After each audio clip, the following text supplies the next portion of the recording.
السلام عليكم ورحمة الله وبركاته. بسم الله الرحمن الرحيم. الحمد لله رب العالمين، وصلى الله وسلم وبارك على سيدنا محمد وعلى آله وصحبه ومن تبعهم بإحسان إلى يوم الدين. أما بعد.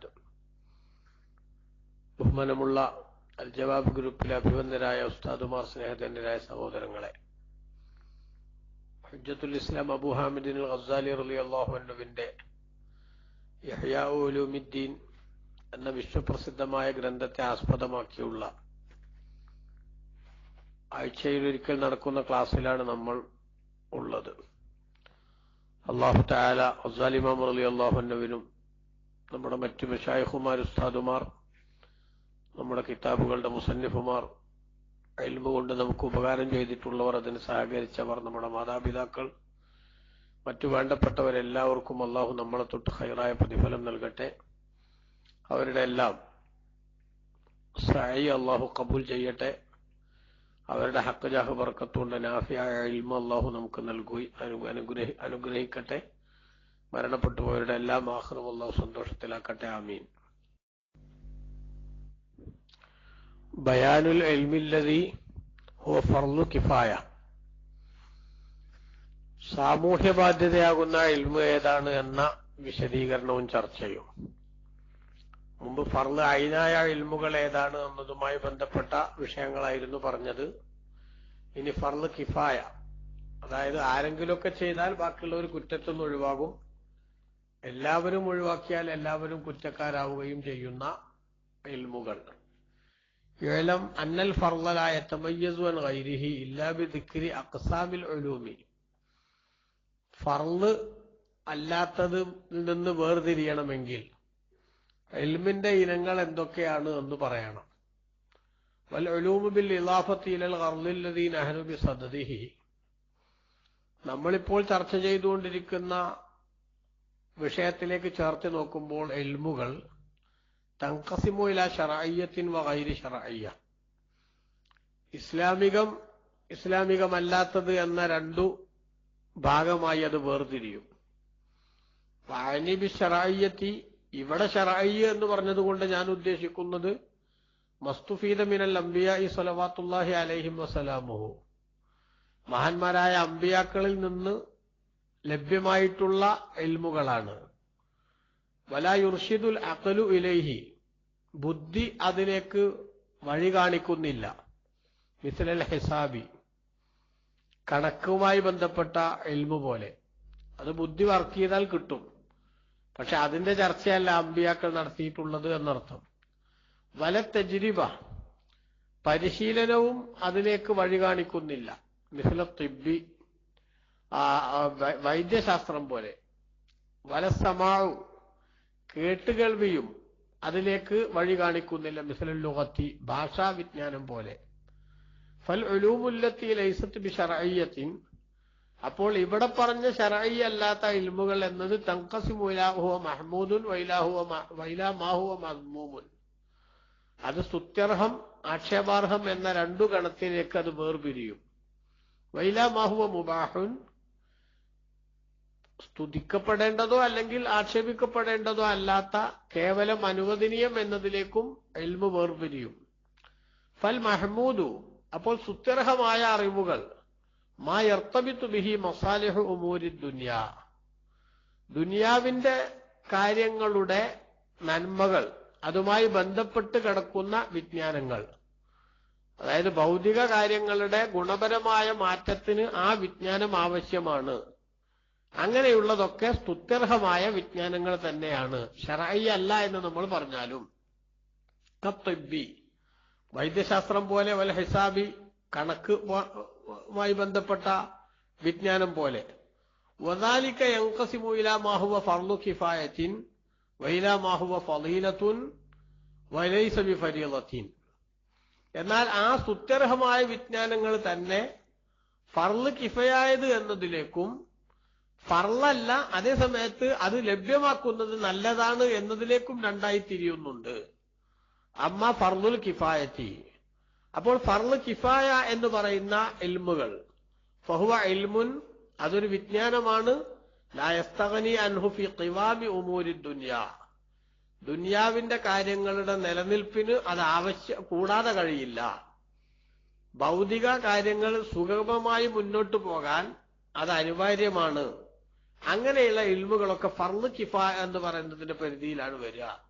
ഖത്തിബി, വൈദ്യശാസ്ത്രവുമായി ബന്ധപ്പെട്ട അറിവ് പോലെ, ഇത് ഹുവ ലറൂരിയുൻ ഫി ഹാജത്തി ബഖാഇൽ അബ്ദാൻ, ശരീരങ്ങളുടെ നിലനിൽപ്പിന്റെ ആവശ്യത്തിൽ അനിവാര്യമാണല്ലോ വൈദ്യശാസ്ത്രവുമായി ബന്ധപ്പെട്ട അറിവുകൾ. വക്കൽ ഹിസാബി, കണക്ക് പോലെയും, ഫഇന്നഹു ലറൂരിയുൻ ഫിൽ മുആമലാത്തി, ഇടപാടുകളിലൊക്കെ അനിവാര്യമാണ് കണക്ക്. വഖിസ്മത്തിൽ വസായ വൽ മവാരിസി, അനന്തരാവകാശ കാര്യങ്ങൾ കൈകാര്യം ചെയ്യുന്നിടത്തും വസിയ്യത്തുകളുമായി ബന്ധപ്പെട്ട കാര്യങ്ങൾ വിശദീകരിക്കുന്നിടത്തുമൊക്കെ കണക്കുമായി ബന്ധപ്പെട്ട കാര്യങ്ങൾ അത് അനിവാര്യമാണ്. വഗൈരിഹിമ, അത് രണ്ടുമല്ലാത്ത മറ്റു പല മേഖലകളിലും കണക്കിന് പ്രാധാന്യമുണ്ട്. അപ്പൊ വഹാദിഹിയൽ ഉലൂമുല്ലത്തി, ഈ പറഞ്ഞ വിജ്ഞാനങ്ങൾ, അതായത് വൈദ്യശാസ്ത്രവും അതേപോലെ തന്നെ കണക്കുമൊക്കെ അതൊരു തരം വിജ്ഞാനമാണ്. അല്ലത്തി ലൗ ഖലൽ ബലദു അമ്മൻ യഖൂമു ബിഹാ, ഇവകളൊക്കെ നിലനിർത്തി കൊണ്ടുപോകുന്ന ആരുമില്ലാത്ത അവസ്ഥയിൽ നാട് ആ ആളുകളെ തൊട്ട് ഒഴിഞ്ഞു പോയാൽ, അതായത് കണക്കുമായി സംസാരിക്കാൻ പറ്റിയ ഒരാളുമില്ല ലോകത്ത്, വൈദ്യശാസ്ത്രവുമായി ബന്ധപ്പെട്ട പരിജ്ഞാനമുള്ള ആരുമില്ല ഒരു നാട്ടിൽ എന്ന് വന്നാൽ, ഹറജ അഹ്ലുൽ ബലദി, നാട്ടുകാരെല്ലാവരും വിഷമത്തിലായി പോകും. വൈദാ ഖാമ ബിഹാ വാഹിദുൻ, അതേസമയത്ത് ഒരാൾ അത് കൈകാര്യം ചെയ്യാൻ നിലനിർത്താനുണ്ടെങ്കിൽ കഫാ, അത് മതിയാകും. സഖത്തൽ ഫർളു അനിൽ ആഖരീന, മറ്റുള്ളവരെ തൊട്ടെല്ലാം ബാധ്യത ഒഴിവാവുകയും ചെയ്യും. അപ്പോ ബഹുമാനപ്പെട്ട അഫ്ദൽ ഇമാം റളിയല്ലാഹു അൻഹു പറയുന്നത്, വൈദ്യശാസ്ത്രം അറിയുന്ന ആരെങ്കിലും നാട്ടിലുണ്ടാവൽ, അപ്പൊ ഡോക്ടർമാര് അങ്ങനെ തുടങ്ങിയിട്ട് അതുമായി ബന്ധപ്പെട്ട അതിന്റെ മറ്റു അനിവാര്യമായ ഘടകങ്ങളിലുള്ള ആളുകളൊക്കെ അവരൊരു നാട്ടിലുണ്ടാവൽ ഫർള് കിഫയാണ്. ഒരു നാട്ടിൽ വൈദ്യശാസ്ത്രം പഠിച്ച ആരുമില്ല, എന്തെങ്കിലും ഒരു രോഗം വന്നാൽ മരിക്കല്ലാതെ മറ്റു ഓപ്ഷനൊന്നുമില്ല, ചികിത്സിക്കാനുള്ള സംവിധാനമല്ല എന്ന് വന്നാൽ നാട്ടുകാരെല്ലാവരും മരിക്കുന്നു മാത്രമല്ല കുറ്റക്കാരും ആവും. അപ്പൊ ഒരു നാട്ടിൽ എന്ത് വേണം? ആ വൈദ്യവുമായി ബന്ധപ്പെട്ട കാര്യങ്ങളെക്കുറിച്ച് പരിജ്ഞാനമുള്ളവർ വേണം. എല്ലാവരും ഡോക്ടർമാരായിട്ട് ആവണമെന്നില്ല, കുറച്ചാളുകൾ അങ്ങനത്തത് ഉണ്ടാവൽ നിർബന്ധമാണ്. അതേപോലെ കണക്ക് അറിയാവുന്ന ആരും ഒരു നാട്ടിലില്ല എന്ന് വന്നാൽ പ്രശ്നമാവും. 5ഉം 5ഉം എത്രയാണ്? അല്ലെങ്കിൽ 1 കിലോ പഞ്ചസാര വാങ്ങിയാൽ 50 രൂപയാണ്. അപ്പൊ 1/2 കിലോ ആണ് വാങ്ങിയതെങ്കിൽ എത്രയാണ്? അറിയുന്ന ഒരാളും ഇല്ലെങ്കിൽ എന്താവും? ആകെ പ്രശ്നമാവും. അനന്തരാവകാശത്തിന്റെ മസലകൾ അത് വിശദീകരിക്കണമെങ്കിൽ കണക്കറിയുന്ന ആളുകൾ വേണം. ഇപ്പോ അതേപോലെ വസീയത്ത് എന്ന് പറയുന്നത് ആകെ സ്വത്തിന്റെ 1/3 നടക്കേണ്ടത്. ഇനി 1/3 എത്ര, 2 എത്ര എന്ന് തീരുമാനിക്കാൻ അതുമായി ബന്ധപ്പെട്ട കണക്കുകൾക്കുമായി ബന്ധപ്പെട്ട പരിജ്ഞാനമുള്ള ആളുകളില്ലെങ്കിൽ സംഗതി വിഷമിച്ചു പോകും. ഈ ന്യായം നമ്മൾ മനസ്സിലാക്കിയാൽ ഫലാ യുതഅജ്ജബു മിൻ ഖൗലിനാ ഇന്ന തിബ്ബ വൽ ഹിസാബ മിൻ ഫുറൂദിൽ കിഫായാത്തി, വൈദ്യശാസ്ത്രവുമായി ബന്ധപ്പെട്ട പരിജ്ഞാനവും അതേപോലെ കണക്കുമായി ബന്ധപ്പെട്ട ഇൽമുമൊക്കെ അത് ഫർള് കിഫയിൽപ്പെട്ടതാണ് എന്ന നമ്മുടെ പരാമർശനം, ആ പരാമർശനത്തിൽ അത്ഭുതത്തിന് അവകാശമില്ല. വൈദ്യശാസ്ത്രവുമായി ബന്ധപ്പെട്ട അറിവ് അതേപോലെ തന്നെ കണക്കുമായി ബന്ധപ്പെട്ട അറിവ് അതൊക്കെ ഫർള് കിഫയാണ് എന്ന് പറഞ്ഞതിന്റെ ന്യായം നമ്മൾ പറഞ്ഞത്. ലോകത്തിന്റെ നിലനിൽപ്പിന് ഇത് അനിവാര്യമാണ്, ആവശ്യമാണ്. ആരും ഒരു നാട്ടിൽ ഇത്തരം കാര്യങ്ങളുമായി ബന്ധപ്പെട്ടവരില്ലെങ്കിൽ ആ നാട്ടിന്റെ ദൈനംദിന ജീവിതവുമായി ബന്ധപ്പെട്ട് വലിയ പ്രതിസന്ധികൾ കടന്നുവരും. അതുകൊണ്ട് ഈ അഭിപ്രായത്തിൽ എന്തില്ല, ഈ പറഞ്ഞ ന്യായത്തിൽ അത്ഭുതം തോന്നേണ്ടതില്ല. അതോടൊപ്പം തന്നെ ഫൈന ഉസൂല സനാഅത്തി അയ്ളൻ മിൻ ഫുറൂദിൽ കിഫായാത്തി, മറ്റു സാങ്കേതിക വിദ്യകളുടെ അടിസ്ഥാന അറിവുകളും അതും ഫർള് കിഫായയിൽപ്പെട്ടത് തന്നെയാണ്. കൽ ഫല്ലാഹ വൽ ഹയാക വസിയാസ, കർഷകന്മാരുമായി കൃഷിയുമായി ബന്ധപ്പെട്ട വിജ്ഞാനങ്ങൾ, അതുപോലെ തന്നെ തുന്നലുമായി ബന്ധപ്പെട്ട വിജ്ഞാനങ്ങൾ, അതുപോലെ രാഷ്ട്രീയവുമായി ബന്ധപ്പെട്ട ഭരണപരമായ കാര്യങ്ങളുമായി ബന്ധപ്പെട്ട വിജ്ഞാനങ്ങൾ, അതൊക്കെയും അതിന്റെ അടിസ്ഥാന നിയമങ്ങൾ അതറിയുന്ന ആളുകൾ എന്ത് വേണം? ഒരു നാട്ടിൽ വേണം. അതൊന്നും അറിയുന്ന ആളുകൾ നാട്ടിലില്ലെങ്കിൽ, കൃഷിയുമായി ബന്ധപ്പെട്ട ABCD അറിയുന്ന ആരും നാട്ടിലില്ലെങ്കിൽ എന്താവും? ആ നാട്ടിന്റെ ഭക്ഷ്യ വിഭവവുമായി ബന്ധപ്പെട്ടുള്ള പ്രവർത്തനത്തിൽ ആ കാര്യങ്ങളാകെ ഡിസോർഡർ ആകും, ആകെ പ്രശ്നങ്ങൾ സംഭവിക്കാൻ സാധ്യതയുണ്ട്. തുന്നലുമായി ബന്ധപ്പെട്ട കാര്യങ്ങൾക്ക് പരിജ്ഞാനമുള്ള ആരും നാട്ടിലില്ലെങ്കിൽ നാണം മറക്കാൻ വസ്ത്രം ലഭിക്കാത്ത വിധത്തിൽ മനുഷ്യന്മാർ പ്രയാസപ്പെട്ടു പോകും. അതേപോലെ തന്നെ അധികാരവുമായി ബന്ധപ്പെട്ട വിഷയങ്ങൾ അത് സ്മൂത്തായി കൈകാര്യം ചെയ്യാൻ പറ്റുന്ന ആളുകൾ നാട്ടിലില്ലെങ്കിൽ നാട്ടിന്റെ സന്തുലിതാവസ്ഥ തകർന്നു പോകും. എന്നു മാത്രമല്ല ബലിൽ ഹിജാമ വൽ ഖിയാഫ, ഈ നമ്മുടെ ഹിജാമ കൊമ്പുവെക്കൽ എന്ന് പറയുന്ന ചികിത്സാ രീതി ഇപ്പൊ നമ്മുടെ നാട്ടിലും വ്യാപകമായി വരുന്നുണ്ടല്ലോ. അതുപോലെ തന്നെ തുന്നലുമായി ബന്ധപ്പെട്ട വിജ്ഞാനങ്ങൾ അതൊക്കെയും ഈ പറഞ്ഞ ഫർള് കിഫയിൽപ്പെട്ട തന്നെയാണ്. ഫൈന്നഹു ലൗ ഖലൽ ബലദു മിനൽ ഹജ്ജാമി, ഹിജാമ അറിയുന്ന ആരും നാട്ടിലില്ലെങ്കിൽ തസാറാൽ ഹലാക്കു ഇലൈഹിം, ആ നാട്ടുകാരിലേക്ക് നാശം വളരെ പെട്ടെന്ന് വരും. ഫഹറജു ബി തഅരീലിഹിം അൻഫുസഹും ലിൽ ഹലാക്ക്, നാശത്തിലേക്ക് അവരുടെ ശരീരത്തെ തള്ളുവിടുക വഴി അവർ കുറ്റക്കാരായി മാറുകയും ചെയ്യും. ഇപ്പൊ ഹിജാബ് നമ്മുടെ നാട്ടിൽ അടുത്ത കാലം വരെ ഉണ്ടായില്ലല്ലോ. അതുകൊണ്ട് നമ്മുടെ നാട് പ്രശ്നത്തിലായോ എന്ന് ചിന്തിക്കേണ്ടതില്ല. കാരണം എന്താ വെച്ചാൽ നമ്മുടെ നാട്ടിലിപ്പോ ആധുനിക വൈദ്യശാസ്ത്രത്തിന്റെ അമ്പരപ്പിക്കുന്ന പുരോഗതിയും അത്ഭുതങ്ങളും വന്നപ്പോ ഹിജാബ് ഇല്ലെങ്കിൽ തന്നെയും അത് പരിഹരിക്കാൻ പറ്റുന്ന സംവിധാനങ്ങളുണ്ടായി. ആ സംവിധാനങ്ങൾ ഇല്ലാത്തൊരവസ്ഥയാണെങ്കിൽ ഹിജാബ് അറിയുന്ന ആളുകളില്ലെങ്കിൽ എന്തായേനെ, ലോകമാകെ പ്രയാസത്തിലായേനെ. ഇപ്പൊ നമ്മൾ ഹിജാമ നമ്മുടെ നാട്ടിലൊക്കെ അടുത്ത കാലത്താണ് പ്രചാരം ശ്രദ്ധിച്ചു വരുന്നത്. എന്നാൽ അതുകൊണ്ട് മുമ്പുള്ളവരൊക്കെ ഫർള് കിഫ എല്ലാവരും കുറ്റക്കാരായോ, ഹിജാമ അറിയുന്ന ആരും ഇല്ലാത്തോണ്ട് എന്ന് സംശയം ചോദിക്കണ്ട. അത് ഹിജാമക്ക് പകരം മറ്റു ചികിത്സാ രീതികൾ കൊണ്ട് അത് പരിഹരിക്കാനും അതിന്റെ കുറവ് നികത്താനും ആവശ്യമായിട്ടുള്ള സംവിധാനങ്ങൾ നമ്മുടെ നാട്ടിലുണ്ടായത് കൊണ്ടാണ്. അതില്ലായിരുന്നുവെങ്കിൽ ഹിജാമ അറിയുന്ന ഒരാളും ഒരു നാട്ടിലില്ലെങ്കിൽ ആ നാട്ടുകാര് എല്ലാവരും കുറ്റക്കാരാകും എന്ന നിയമം തന്നെയാണ് പറയേണ്ടത്. എന്നിട്ട് ബഹുമാനപ്പെട്ട ഗസാലി ഇമാം പറഞ്ഞു, ഫഇന്നല്ലദി അൻസലദ്ദവാഅ, രോഗം ഇറക്കിയ അല്ലാഹു തആല അതിന് മരുന്നും ഇറക്കിയിട്ടുണ്ട്. വാർഷദൈനസ്തിഅമാലിഹി, ആ മരുന്ന് ഉപയോഗിക്കാൻ അല്ലാഹു തആല നമുക്ക് വഴി നിർദ്ദേശം തന്നിട്ടുമുണ്ട്. വഅദ്ദൽ അസ്ബാബ ലിതആതിഹി, ആ മരുന്ന് ഉപയോഗിക്കാനുള്ള കാരണങ്ങളെ അല്ലാഹു തആല നമുക്ക് ഈ പ്രകൃതിയിൽ ഒരുക്കി തന്നിട്ടുമുണ്ട്. അപ്പൊ ഫലായജൂസു തഅറുദുൽ ഹലാക്കി ബി ഇഹ്മാലിഹി, ആ അല്ലാഹു തആല ഇത്രയും സംവിധാനങ്ങളും സൗകര്യങ്ങളും ഒക്കെ ഒരുക്കി തന്നത് അത് തീരെ ഉപയോഗപ്പെടുത്താതെ നാശത്തിലേക്ക് നമ്മൾ സ്വയം ചെന്ന് ചാടുന്നത് അനുവദനീയമേ അല്ല. അപ്പോ ഈ പ്രകൃതിയിൽ അല്ലാഹു സുബ്ഹാനഹു വ തആല രോഗം തന്നിട്ടുണ്ടെങ്കിൽ അതിനുള്ള ചികിത്സയും അല്ലാഹു സുബ്ഹാനഹു വ തആല തന്നിട്ടുണ്ട്. ആ ചികിത്സ എങ്ങനെയൊക്കെ ഉപയോഗപ്പെടുത്തണം എന്നതിനാവശ്യമായിട്ടുള്ള സാഹചര്യങ്ങളും അതിനാവശ്യമായ സംഗതികളും പശ്ചാത്തല സൗകര്യവും അല്ലാഹു തആല ഒരുക്കി തന്നിട്ടുണ്ട്. അപ്പൊ ആ സൗകര്യങ്ങൾ ഉപയോഗപ്പെടുത്താതെ ആളുകളെല്ലാവരും രോഗം വന്ന് അങ്ങനെ മരിച്ചു പോകുന്ന ഒരവസ്ഥ ഉണ്ടായാൽ ആ ആളുകളെല്ലാവരും കുറ്റക്കാരാകുന്ന അവസ്ഥ വരും. അതുകൊണ്ട് സൂക്ഷിക്കണം. അത് ആ ഫർള് കിഫയുടെ കൂട്ടത്തിൽപ്പെട്ടതാണ്. അമ്മാമാ യുഅദ്ദു ഫളീലത്തൻ ലാ ഫരീള, ഫർളല്ല പക്ഷെ അത് നല്ലതാണ് എന്ന നിലക്ക് കണക്കാക്കപ്പെടുന്ന വിജ്ഞാനങ്ങൾ ഫതഅമ്മുഖു ഫീ ദഖായിഖിൽ ഹിസാബി, കണക്കിന്റെ ആഴത്തിലേക്കുള്ള സഞ്ചാരം, അതേപോലെ ഹഖായിഖ് തിബ്ബി വഗൈരി ദാലിക, നേരത്തെ പറഞ്ഞ മറ്റു വിജ്ഞാന ശാഖകളിൽ നിന്ന് ഓരോന്നിന്റെയും സ്പെഷ്യലിസ്റ്റുകളെ സംഘടിപ്പിച്ചുകൊണ്ട് അതിന്റെ വിശാലമായ അർത്ഥതലങ്ങളിലേക്കുള്ള സഞ്ചാരത്തിന് വേദിയൊരുക്കുക എന്ന് പറയുന്നത് അത് നല്ല തന്നെയാണ്. ഓരോ വിഷയത്തിലും അടിസ്ഥാന അറിവുണ്ടെങ്കിൽ തൽക്കാലം മനുഷ്യനെ രക്ഷപ്പെടുത്താൻ അത് മതിയാകും. എന്നാൽ ആ അടിസ്ഥാന അറിവിന്റെ പുറമെ അതുമായി ബന്ധപ്പെട്ട വളരെ ഡീപ്പായ ഒരു നോളേജ് അതിൽ നിന്ന് ഉണ്ടാക്കിയെടുക്കാനുള്ള ശ്രമങ്ങൾ എന്ന് പറയുന്നത് അത് ഫർള് കിഫയല്ല. എന്ന് പറഞ്ഞാൽ ഒരു നാട്ടില് വൈദ്യശാസ്ത്രവുമായി ബന്ധപ്പെട്ട അതിന്റെ അനിവാര്യമായ ഘടകങ്ങൾ അറിയുന്ന ആളുണ്ടായ കുറ്റത്തൊന്നും ഒഴിവായി.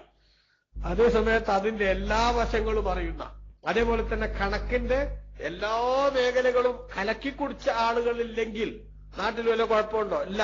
അത്യാവശ്യമായിട്ട് എന്താക്കാം, കാര്യങ്ങളൊക്കെ നിലനിർത്തി മുന്നോട്ട് പോകാൻ പറ്റും.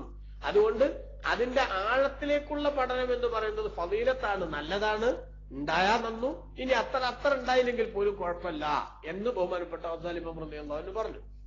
വഅമ്മൽ മദ്മൂമു, എന്നാൽ ആക്ഷേപാർഹമായ അറിവുകൾ എന്ന് പറയുന്നത് ഫഇൽമു സിഹ്രി, സിഹറിന്റെ അറിവ്, തൽസമാത്തിന്റെ അറിവും, ആത്മീയ ആത്മാക്കളെ സ്വാധീനിച്ച് കാര്യങ്ങൾ ഉണ്ടാക്കാനുള്ള സേവയുമായി ബന്ധപ്പെട്ട അറിവാണ് ഇവിടെ പറഞ്ഞ തൽസമാത്ത് എന്നാണ് ബഹുമാനപ്പെട്ട ഇത്ഹാഫിലൊക്കെ നമുക്ക് കാണാൻ സാധിക്കുന്നത്.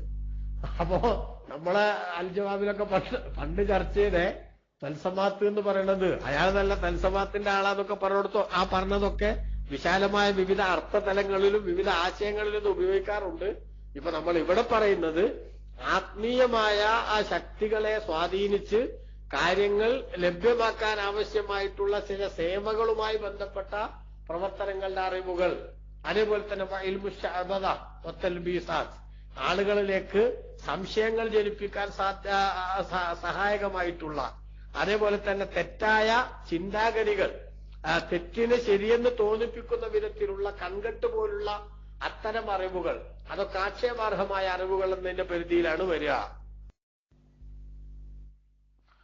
അമ്മൽ മുബാഹു മിൻഹു, അപ്പോൾ വിജ്ഞാനങ്ങളിൽ നിന്ന് അനുവദനീയമായത്, അതായത് അത് ഫർളുമല്ല, ഫളീലത്ത് എന്നും പറയേണ്ടതില്ല, അതേ സമയത്ത് എന്തുമല്ല മദ്മൂമ് ആക്ഷേപാർഹവുമല്ല, അങ്ങനത്തെ വിജ്ഞാനം ഫൽ ഇൽമു ബിൽ അശ്ആരില്ലത്തി ലാ സഖ്ഫ ഫിഹാ, പരിഹാസമോ കളവുകളോ ഇല്ലാത്ത കവിതകളെ കുറിച്ചുള്ള അറിവ്, തവാരീഖുൽ അഖ്ബാരി, അതേപോലെ തന്നെ കഴിഞ്ഞ കാലത്തു നടന്നിട്ടുള്ള ചരിത്രങ്ങളെ സംബന്ധിച്ചുള്ള അറിവ്, ഒമായജിരി മജറാഹു, അതേപോലത്തെ മറ്റു പല വിജ്ഞാനങ്ങളും, അതൊക്കെ മുബാഹ് എന്നതിന്റെ പരിധിയിലാണ് വരിക.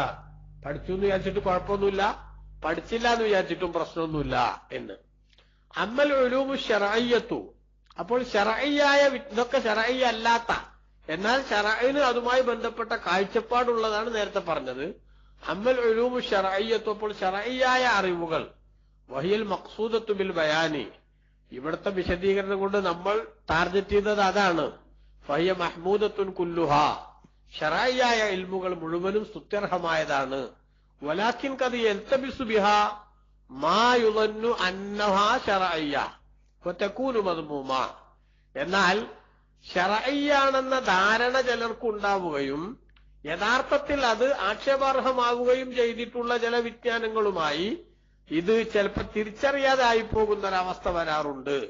അതുകൊണ്ട് ഇപ്പൊ തൻഖസിമു ഇലൽ മഹ്മൂദത്തി വൽ മദ്മൂമ, ഈ ഇൽമുകൾ ശർഇയ്യായ ഇൽമുകൾ എന്ന് പറയുന്നതിനെ തന്നെ മഹ്മൂദായത്, സ്തുത്യർഹമായത്, ആക്ഷേപാർഹമായത് എന്നതിലേക്ക് അത് വേർപിരിയാറുണ്ട്. അതിന്റെ വിശദീകരണങ്ങളൊക്കെ പിന്നീട് പറയുന്നുണ്ട്. എങ്ങനെയാണ് ഇപ്പൊ ഈ ശർഇയ്യായ ഇൽമു മദ്മൂമാവ എന്നൊക്കെ പറയുന്നതിന്റെ വിശദീകരണങ്ങൾ ഉടായിപ്പോയിട്ടൊക്കെ നടക്കാനുള്ള ഒരു സംഗതികൾ കണ്ടെത്താനുള്ള ചില കുരുട്ടുവിദ്യകളൊക്കെ ചിലർ നടത്തുകയാണെങ്കിൽ അതൊക്കെ മഹ്മൂദ് എന്നതിന്റെ പരിധിയിലല്ല മദ്മൂം എന്നതിന്റെ പരിധിയിലായിരിക്കും വരിക. അതിന്റെ വിശദീകരണങ്ങളൊക്കെ ചില ചരിത്രങ്ങൾ പറഞ്ഞുകൊണ്ട് തന്നെ ഗസാലി ഇമാം റളിയല്ലാഹു അൻഹു ഇൻഷാ അല്ലാഹ് ഭാവിയിൽ വിശദീകരിക്കുന്നുണ്ട്. അമ്മൽ മഹ്മൂദത്തു, അപ്പോൾ സുത്യർഹമായ ഇൽമുകൾ, ഫലഹ ഉസൂലുൻ വ ഫുറൂഉൻ വ മുഖദ്ദിമാത്തുൻ വ മുതമ്മിമാത്തുൻ വഹിയ അർബഅത്തു അദ്റുബിൻ, മഹ്മൂദായ സ്തുത്യർഹമായ ഇൽമുകൾ അതിന് ചില അടിസ്ഥാന ഘടകങ്ങളും ചില ശാഖാ മേഖലകളും അതുപോലെ തന്നെ ചില പ്രാരംഭ നിലപാടുകളും പൂർത്തീകരണവുമായി ബന്ധപ്പെട്ട ചില വിഷയങ്ങളും ഇതെല്ലാം അടങ്ങിയിട്ടുണ്ട്. അപ്പൊ വഹിയ അർബഅത്തു അദ്റുബിൻ, ഇത് 4 ഇനങ്ങളാണ്. ഉസൂല്, ഫുറൂഅ്, മുഖദ്ദിമാത്ത്, മുതമ്മിമാത്ത് എന്നിങ്ങനെ. അൽ അർബുൽ അവ്വലു, ഒന്നാമത്തെ വിഭാഗം അൽ ഉസൂലു, ഉസൂലാണ്, അടിസ്ഥാന ഘടകം. വഹിയ അർബഅത്തുൻ, അത് 4 എണ്ണമാണ്. കിതാബുല്ലാഹി അസ്സ വജല്ല, അല്ലാഹുവിന്റെ ഖുർആൻ, വസുന്നത്തു റസൂലില്ലാഹി സ്വല്ലല്ലാഹു അലൈഹി വസല്ലം, നബി സല്ലല്ലാഹു അലൈഹി വസല്ലം തങ്ങളുടെ സുന്നത്ത്, വഇജ്മാഉൽ ഉമ്മത്തി, മുസ്ലിം ഉമ്മത്തിന്റെ അഥവാ ഒരു കാലഘട്ടത്തിലെ ഇസ്ലാമിക മുജ്തഹിദുകളായ പണ്ഡിതന്മാരുടെ ഏകകണ്ഠമായ തീരുമാനം, വാസാറു സഹാബത്തി, മഹാന്മാരായ സഹാബത്തിന്റെ വാക്യങ്ങൾ. ഇത് ഉസൂല് എന്നതിന്റെ ഘടക അടിസ്ഥാന വിജ്ഞാനങ്ങൾ എന്നതിന്റെ പരിധിയിലാണ് വരിക. വൽ ഇജ്മാഉ അസ്ലുൻ, ഇജ്മാഉ അടിസ്ഥാന വിജ്ഞാനമാണ്. മിൻ ഹൈസു ഇന്നഹു യദുല്ലു അല സുന്ന, സുന്നത്തിന്റെ പേരിൽ അത് അറിയിക്കുന്നു എന്ന നിലക്ക്. ഫഹുവ അസ്ലുൻ ഫി ദർജത്തി സാലിസ, അവ മൂന്നാമത്തെ ഘടകത്തിന്റെ ഒരു ഭാഗം തന്നെയാണ് ഇജ്മാഉ എന്ന് പറയുന്നത്. വഖദൽ അസറു, അതേപോലെ തന്നെ അസറും ഫൈന്നഹു അയ്ദൻ യദുല്ലു അല സുന്ന, അതും സുന്നത്തിന്റെ മേലെ റസൂലുള്ളാഹിന്റെ സുന്നത്തിന്റെ മേലെ അറിയിക്കുന്നുണ്ട്. കാരണം അന്ന സഹാബത്ത് റളിയല്ലാഹു അൻഹും, സഹാബിമാർ റളിയല്ലാഹു അൻഹും ഖദ് ഷാഹദു അൽ വഹയ വത്തൻസീല, അവര് വഹയും അതേപോലെ തന്നെ ഖുർആനിന്റെ അവതരണത്തിനും ഒക്കെ അവർ സാക്ഷികളായി. വാദറക്കൂബി ഖറാഇനിൽ അഹ്വാലി, സാഹചര്യങ്ങളുടെ തെളിവുകൾ വെച്ച് അല്ലെങ്കിൽ പശ്ചാത്തലം വെച്ച് അവർ മനസ്സിലാക്കി. മഹാബാൻ ഗൈരിഹിം, മറ്റുള്ളവരിൽ തൊട്ട് മറഞ്ഞത് അയ്യാന, നേരെ മറ്റുള്ളവർക്ക് അറിയാൻ സാധിക്കാത്ത കാണാൻ സാധിക്കാത്ത പല സംഗതികളും അതിന്റെ പശ്ചാത്തലത്തിൽ നിന്ന് അവർക്ക് മനസ്സിലാക്കാൻ സാധിച്ചു. വറുബ്ബമാ തുഹൈത്തുൽ ഇബാറാത്തു ബിമാ അദ്റക ബിൽ ഖറാഇൻ, സാഹചര്യ തെളിവുകൾ കൊണ്ട് മനസ്സിലാക്കാൻ സാധിക്കുന്ന പല സംഗതികളും ചിലപ്പോൾ നമ്മുടെ ഒരു വാക്യത്തിൽ വാചകങ്ങളിലൂടെ അതിലേക്ക് നമുക്ക് എത്താൻ സാധിക്കാത്ത സംഗതികൾ ഉണ്ടാകും അല്ലെ. ഒരു സംഗതി പറഞ്ഞു മനസ്സിലാക്കാൻ പറ്റാത്ത എന്നാൽ സന്ദർഭത്തിൽ നിന്ന് തിരിച്ചറിയുന്ന ചില സംഗതികൾ ഉണ്ടാകും.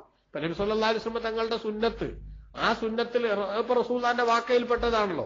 നബി തങ്ങളുടെ ഒരു വാക്കിന്റെ അർത്ഥം എന്താണ് എന്ന് മനസ്സിലാക്കാൻ ചിലപ്പോൾ റസൂലുള്ളാഹി സ്വല്ലല്ലാഹു തങ്ങളുടെ ബോഡി ലാംഗ്വേജ് അത് അറിഞ്ഞവർക്ക് അത് മനസ്സിലാക്കാൻ പറ്റുള്ളൂ. അഥവാ അത് പറയുന്ന സമയത്തുള്ള റസൂലുള്ളാഹിയുടെ ശരീരഭാഷ, ആ ശരീരഭാഷ അതിന്റെ വിഷയത്തിൽ വ്യത്യസ്ത അർത്ഥത്തിലേക്ക് സൂചന നൽകുന്നുണ്ടാകും. അല്ലെങ്കിൽ അത് പറയുന്ന പശ്ചാത്തലം, അതിന്റെ സന്ദർഭം, ആ സന്ദർഭം ആർക്കാണ് അറിയാ? സഹാബത്തിനാണ് അറിയാ അല്ലെ. പശ്ചാത്തലവും സന്ദർഭവും അറിയാതെ ചില ഹദീസുകൾ നമുക്ക് കിട്ടിയാൽ ആ ഹദീസിന് നേരെ അർത്ഥം വെച്ചാൽ സംഗതി ചിലപ്പോ എന്താവും, മനസ്സിലാക്കണതൊക്കെ തെറ്റിപ്പോകും അല്ലെ. പണ്ട് ഉദാഹരണമായിട്ട് പറയാറില്ലേ,